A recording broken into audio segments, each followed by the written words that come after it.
Hello student welcome back to Sanvi study world. आज आम discuss करवा 9th क्लास साहित्य बहिर थिबा प्रथम पद्य कहा मुख अनाई बंचीबी। पद्यटी को किए लिखिछंती भक्तचरण दास।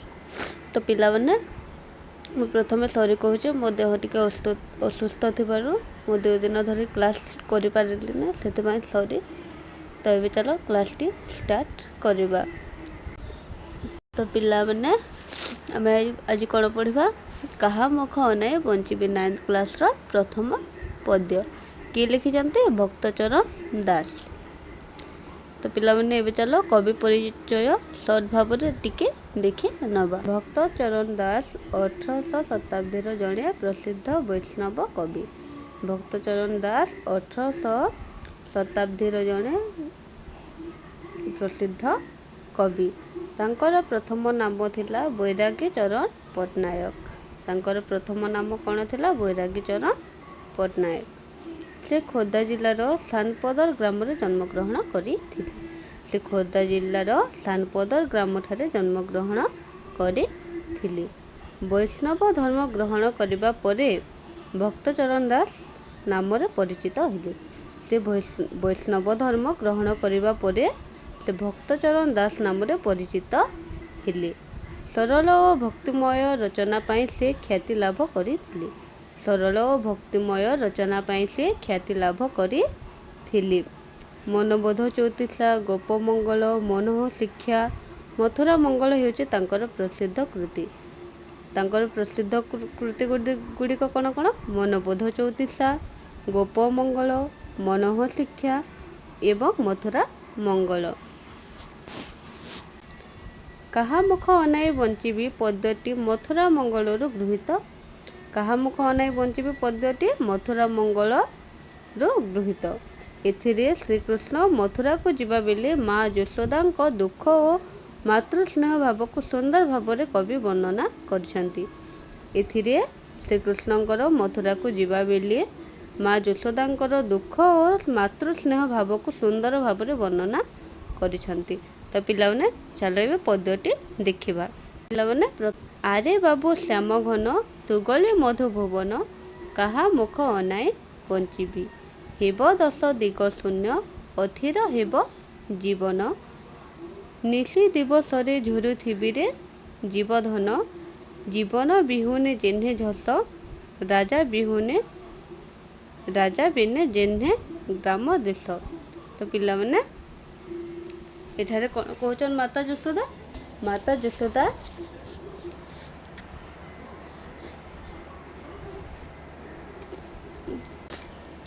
माता यशोदा श्रीकृष्ण को कहते हे श्याम घन तू जदि मधु भुवन को चली जीवु तेबे मो कहा मुख बा कहा मुह को अनाई बंचीबी। तुम बिना समस्त दिग 10 दिग मो पाई शून्य हो जीव। मो जीवन स्थिर रहिब नाही। राति दिन मु तुमको दुखरे झुरिकी कांदिबी। राति दिन मु तुमको दुखरे झुरिकी कांदिबी।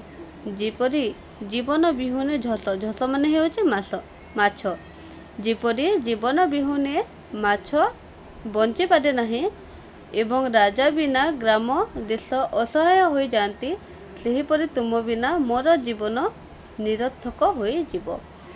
एठारे माँ यशोदा कौन कहते जेपरी जीवन बा जल बिना माछ बंची पारे नहीं राजा बिना गोटे राज्य असहाय हो जाए सेहीपरि मो मध्य तुम बिना मो जीवन मध्य निरर्थक हो जीव।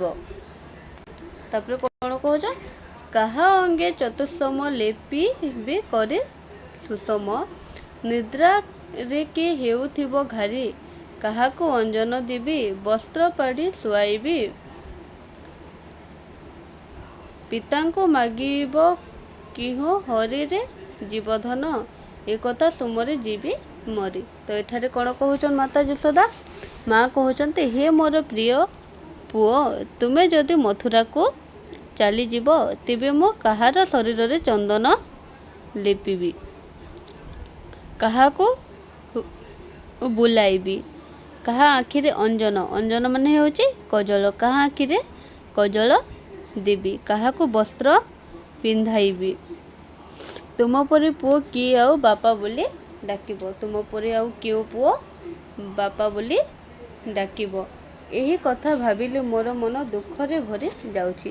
ଏହିସବୁ କଥାକୁ ଭାବିଲେ କାହାର ମନ? ମାତା ଯଶୋଦାର ମନ ଦୁଃଖରେ ଭରି ଯାଉଛି। ତାପରେ ନେକ୍ସଟ,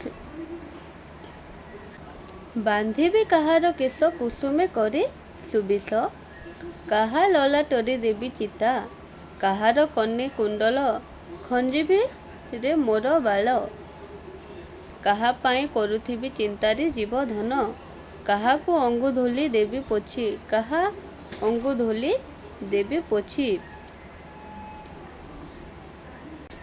କାହାକୁ ପିନ୍ଧାଇବି କାଛିରେ, କାହାକୁ ବା ପିନ୍ଧାଇବି କାଛିରେ।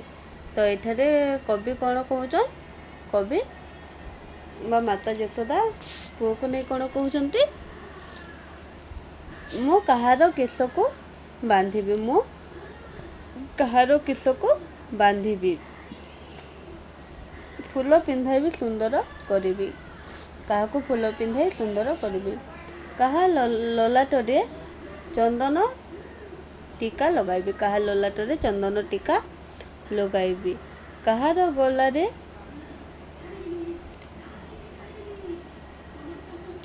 ଗଳାରେ ଗହଣା ପିନ୍ଧାଇବି, କାହା ପାଇଁ ଚିନ୍ତା କରିବି ବୋଲି କିଏ କହୁଛନ୍ତି? ମାତା ଯଶୋଦା ଶ୍ରୀକୃଷ୍ଣଙ୍କୁ କହୁଛନ୍ତି। କାହା ଶରୀରରୁ ଧୂଳି ପୋଛିଦେବି ଓ କାହାକୁ ବସ୍ତ୍ର ପିନ୍ଧାଇ ଦେବି ବୋଲି ମାତା ଯଶୋଦା ଶ୍ରୀକୃଷ୍ଣଙ୍କୁ କହୁଛନ୍ତି।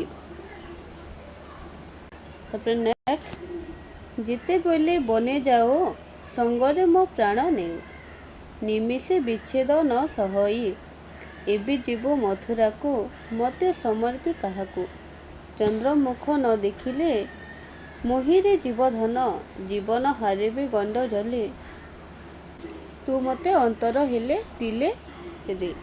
ତ ଏଠାରେ ମାତା ଯଶୋଦା କ'ଣ କହୁଛନ୍ତି? ତୁ ଯେତେବେଳେ ବନକୁ ଯାଉଥିଲୁ ସେତେବେଳେ ମୋର ପ୍ରାଣ ମଧ୍ୟ ନେଇକି ଯାଉଥିଲୁ, ତୁ ଯେତେବେଳେ ବଣକୁ ଗାଈ ଚରାଇବାକୁ ଯାଉଥିଲୁ ସେହି ସମୟରେ ମୋର ପ୍ରାଣକୁ ମଧ୍ୟ ନେଇକି ଯାଉଥିଲୁ। ମୁଁ ଏକ ମୁହୂର୍ତ୍ତ ମଧ୍ୟ ତୋଠାରୁ ଦୂରରେ ରହିପାରିବି ନାହିଁ, ମୁଁ ଗୋଟିଏ ମୁହୂର୍ତ୍ତ ପାଇଁ ମଧ୍ୟ ତୋଠାରୁ ଦୂରରେ ରହିପାରିବି ନାହିଁ। ଏବେ ତୁମେ ମଥୁରା ଯାଉଛ, ଏବେ ତୁମେ ମଥୁରାକୁ ଯାଉଛ, ମୋତେ କାହାକୁ ଦେଇକି ତୁମେ ମଥୁରାକୁ ଯାଉଛ? ତୁମର ଚନ୍ଦ୍ର ପରି ମୁହଁକୁ ନ ଦେଖିଲେ ମୁଁ ଦୁଃଖରେ ପ୍ରାଣ ହାରିଦେବି। ତୁମର ଯଦି ଚନ୍ଦ୍ର ପରି ମୁଖକୁ ନ ଦେଖିବି ତାହେଲେ ମୁଁ ଦୁଃଖରେ ମୋ ଜୀବନକୁ ହାରିଦେବି ବୋଲି କିଏ କହୁଛନ୍ତି? ମାତା ଯଶୋଦା ଶ୍ରୀକୃଷ୍ଣଙ୍କୁ କହୁଛନ୍ତି। ନେକ୍ସଟ କ'ଣ ଦେଇଛି? ସର ଲବଣୀ ଅଧମ, ପକ୍ୱା ରମ୍ଭା ସୁଧାସମ, ମୁଖେ ଦେଲେ ଥୁ ଥୁ କରି ଫିଙ୍ଗୁ, ଜିତେ ରୂପେ ନାଲି ଆଇ, ପରଶଏ ବୋଲି ଆଇ, କୋପେ ଉଠି ପାକ ଭଣ୍ଡା, ଭାଙ୍ଗୁରେ ଜୀବଧନ, ଏବେ ଦୂର ହୋଇବ ସେ କଥା, କିଏ କି ନ କରେ ଦାରୁଣ ବିଧାତାରେ। ତ ପିଲାମାନେ ଏଠାରେ ମାତା ଯଶୋଦା କ'ଣ କହୁଛନ୍ତି? ମୁଁ ତୁମକୁ ଯେତେବେଳେ ସ୍ୱାଦିଷ୍ଟ ଖାଦ୍ୟ ଖୁଆଉଥିଲି କେବେ ତୁମେ ଖାଇବାକୁ ମନା କରୁଥିଲ ତ କେବେ ତୁମେ ଥୁ ଥୁ କରି ଫିଙ୍ଗୁଥିଲ, ମୁଁ ଅନେକ ଭାବରେ ତୁମକୁ ମନାଇ ଖୁଆଉଥିଲି, ମୁଁ ତୁମକୁ ଅନେକ ଭାବନାରେ ତୁମକୁ ମନେଇକି ଖାଇବା ଖୁଆଉଥିଲି, ରାଗରେ କେବେ ତୁମେ ମାତ୍ର ଫିଙ୍ଗି ଦେଉଥିଲ, ରାଗରେ ତୁମେ କେତେବେଳେ ଖାଦ୍ୟ ଫିଙ୍ଗି ବି ଦେଉଥିଲ, ଏବେ ସେହି କଥା ସବୁ ଦୂର ହୋଇଯିବ, ଏବେ ସେହି କଥା ସବୁ ଦୂର ହୋଇଯିବ। ଏହା ଭାବି ମୋର ହୃଦୟ ଦୁଃଖରେ ଭରି ଯାଉଛି, ଏହା ଭାବି ମୋର ମନ ଦୁଃଖରେ ଭରି ଯାଉଛି। ଏ ଦାରୁଣ ବିଧାତା କି ନ କରେ ଦାରୁଣ ବିଧାତାରେ। ତ ଏଠାରେ ମାତା ଯଶୋଦା ଶ୍ରୀକୃଷ୍ଣଙ୍କୁ ଖୁଆଇବା ସମୟର କଥା ସବୁ ମନେ ପକାଉଛନ୍ତି। ତ ଏଠାରେ ଆଉ ନେକ୍ସଟ ପଦରେ ମାତା ଯଶୋଦା କ'ଣ କହୁଛନ୍ତି ଶ୍ରୀକୃଷ୍ଣଙ୍କୁ? ଛାଏଁକି ଅନାଇ ଡରୁ, ଧାଇଁ ମୋତେ କୋଳ କରୁ। ବସନେ ଘୋଡ଼ାଏ ମୁଖ ଗୋଟିଏ, ହେଉଥାଉ ଥରହର ଦେଖିଲେ ଅନ୍ଧାର ଘର। ଉଚ୍ଚ ପାବଚ୍ଛ ନ ପାରୁ ଉଠିରେ ଜୀବଧନ, ମଥୁରାପୁରେ ହସ୍ତି ଘୋଡ଼ାମାନେ, ଗଜିଲେ ନ ପୁଣ ଡରୁ ଶ୍ୟାମରେ। ତ ଏହି ପଦରେ ମାତା ଯଶୋଦା କ'ଣ କହୁଛନ୍ତି? ତୁମେ ନିଜ ଛାଇକୁ ମଧ୍ୟ ଦେଖି ଡରୁଥିଲ। ତୁମେ ମଧ୍ୟ କିଏ? ଶ୍ରୀକୃଷ୍ଣ ତାଙ୍କ ଛାଇକୁ ମଧ୍ୟ ଦେଖିଲେ ଡରୁଥିଲି। ଆଉ ଧାଇଁ ଆସିକି ତୁମ କୋଳରେ ଲୁଚି ଯାଉଥିଲୁ। ଧାଇଁ ଆସିକି ତୁମ କୋଳରେ ଲୁଚି ଯାଉଥିଲୁ। ବସ୍ତ୍ରରେ ଢାଙ୍କି ଭୟରେ ଥରୁଥିଲୁ। ବସ୍ତ୍ରରେ ତୋ ମୁହଁକୁ ଢାଙ୍କି ଦେଇ ଥରୁଥିଲୁ। ଅନ୍ଧାର ଘର ଦେଖିଲେ ଡରୁଥିଲୁ ଏବଂ ଉଚ୍ଚ ସିଢ଼ି ମଧ୍ୟ ଚଢ଼ି ପାରୁନଥିଲୁ। ଅନ୍ଧାର ଘରକୁ ଦେଖିଲେ ଡରୁଥିଲୁ ଆଉ ଉଚ୍ଚ ସିଢ଼ି ମଧ୍ୟ ଚଢ଼ି ପାରୁନଥିଲୁ। ଏମିତି ତୁ ମଥୁରାପୁରକୁ ଯାଇ ସେଠାରେ ହସ୍ତି ମାନେ ହାତୀ ଘୋଡ଼ାମାନଙ୍କର ଗର୍ଜନ ଶୁଣି ଡରିବୁ ନାହିଁ କି? ସେଠାରେ ତୁ କାହା ପାଖକୁ ଧାଇଁ ଆସିବୁ ବୋଲି ମାତା ଯଶୋଦା ଶ୍ରୀକୃଷ୍ଣଙ୍କୁ କହୁଛନ୍ତି। କାନ୍ଥେ ଦେଖି ଚିତ୍ରପନ୍ତି ନାନା ଭୟଙ୍କର ମୂର୍ତ୍ତି, ଭୟେ ଯାଉ ସେ ଘରୁ ପଳାଇ। ଏବେ କଂସପୁର ଯିବୁ ରାକ୍ଷସମାନେ ଦେଖିବୁ, ଡରି କାହାକୁ ଧରିବୁ ଯାଇରେ ଜୀବଧନ। ମା ବୋଲି ଡାକିବୁ କାହାକୁ, ସାହା ବା କେ ଆହା ବୋଲିବାକୁରେ। ତ ଏଠାରେ ମାତା ଯଶୋଦା କ'ଣ କହୁଛନ୍ତି?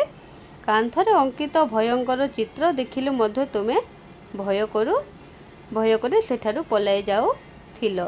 ଏବେ ତୁମେ କଂସ ନଗରୀକୁ ଯିବ ଏବଂ ସେଠାରେ ରାକ୍ଷସମାନଙ୍କୁ ଦେଖି ଯେତେବେଳେ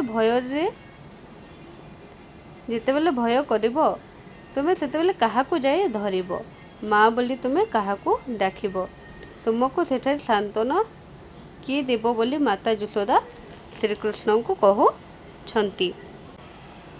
ନେକ୍ସଟ ହେଲା ନିଶା କାଳେ ମୋର କୁଳେ ନିଶ୍ରମ ବୋଲି, ସ୍ୱପ୍ନରେ ଦେଖି କିସ କିସ ମା ବୋଲି ଚମକି ପଡ଼ୁ, କଣ୍ଠେ ଦୁଇ ଭୁଜ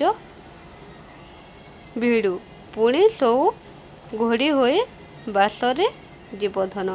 ସେ କଥା ସୁମରି ମରିଯିବି, ଉଠ ବୋଲି କାହାକୁ ଡାକିବିରେ। ତ ଏଠାରେ ମାତା ଯଶୋଦା କ'ଣ କହୁଛନ୍ତି? ରାତିରେ ତୁମେ ଯେତେବେଳେ ମୋ କୋଳରେ ଶୋଇଥାଅ, ସ୍ୱପ୍ନରେ କିଛି ଭୟଙ୍କର ଦେଖି ଚମକି ପଡ଼ି ମା ବୋଲି ଡାକୁଥିଲ ଏବଂ ମୋର ଗଳାକୁ ଦୁଇ ହାତରେ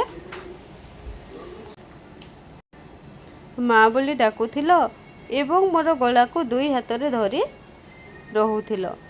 ପରେ ମୋ ପାଖରେ ଆଶ୍ରୟ ନେଇ ପୁଣି ଶୋଇ ଯାଉଥିଲ। ସେଇ କଥା ସବୁ ଭାବି ମନେ ପକାଇ ମୋର ହୃଦୟ ଦୁଃଖରେ ଭରି ଯାଉଛି। ଏବେ ଉଠ ବୋଲି ମୁଁ କାହାକୁ କହିବି ବୋଲି ମାତା ଯଶୋଦା ଶ୍ରୀକୃଷ୍ଣଙ୍କୁ କହୁଛନ୍ତି। ତ ପିଲାମାନେ ଏଇଟା ଥିଲା ତୁମର କ'ଣ? କାହା ମୁଖ ଅନାଇ ବଞ୍ଚିବେ ପଦ୍ୟଟି। ତ ଏବେ ଚାଲ କିଛିଟା କଠିନ ଶବ୍ଦ ଦେଖି ନେବା। ପିଲାମାନେ ତୁମର ବହିରେ କଠିନ ଶବ୍ଦ ଗୁଡ଼ାକ ମଧ୍ୟ ଦେଇଦେଇଛି। ଶ୍ୟାମ ଘନ ମାନେ କଲା ମେଘ ବା ଶ୍ରୀକୃଷ୍ଣ, ମଧୁ ଭୁବନ ମାନେ ମଥୁରା, 10 ଦିଗ 10 ଗୋଟି ଦିଗ ଆମର ରହିଛି। ସେଗୁଡ଼ିକ କ'ଣ କ'ଣ? ଉତ୍ତର, ଦକ୍ଷିଣ, ପୂର୍ବ, ପଶ୍ଚିମ, ଅଗ୍ନି, ବାୟୁ, ଐଶାନ, ନୈଋତ୍ୟ, ଉର୍ଦ୍ଧ ଏବଂ ଅଧ। ଏହି 10ଟି ହେଉଛି ଦିଗ। ଜୀବନ ମାନେ ହେଉଛି ଜଳ, ଝସ ମାନେ ହେଉଛି ମାଛ, ଜେହ୍ନେ ମାନେ ଯେପରି, ଚତୁଃସମ ମାନେ ହେଉଛି ଚନ୍ଦନ, ଅଗୁର, କୁଙ୍କୁମ ଏବଂ କସ୍ତୁରୀ, ସୁଷମ ଅର୍ଥ ହେଉଛି ସୁନ୍ଦର, ଅଞ୍ଜନ ଅର୍ଥ ହେଉଛି କଜ୍ୱଳ, ପାଡ଼ି ମାନେ ବିଛାଇ ଦେବା ବା ପାରି ଦେବା, ହରି ମାନେ ହେଉଛି ଚନ୍ଦ୍ର, ବାଳ ମାନେ ହେଉଛି ବାଳକ ଏଠାରେ ପୁଅ, କାଛି ମାନେ ହେଉଛି ଛୋଟ ଲୁଗା ବା କାଛିଆ, ନିମିଷେ ମାନେ ଅଳ୍ପ ସମୟ ପାଇଁ, ଗଣ୍ଡ ମାନେ ଗଭୀର, ଅଧମ ଅର୍ଥ ହେଉଛି ରାବିଡ଼ି, ରମ୍ଭା ମାନେ ହେଉଛି କଦଳୀ, ନାଳିଆ ମାନେ ହେଲା କଅଁଳି ବୁଝେଇ ସୁଝେଇ, ବଳିଆଇ ମାନେ ବଳି କରି। ପାକଭଣ୍ଡା ମାନେ ରାନ୍ଧିବା ହାଣ୍ଡି।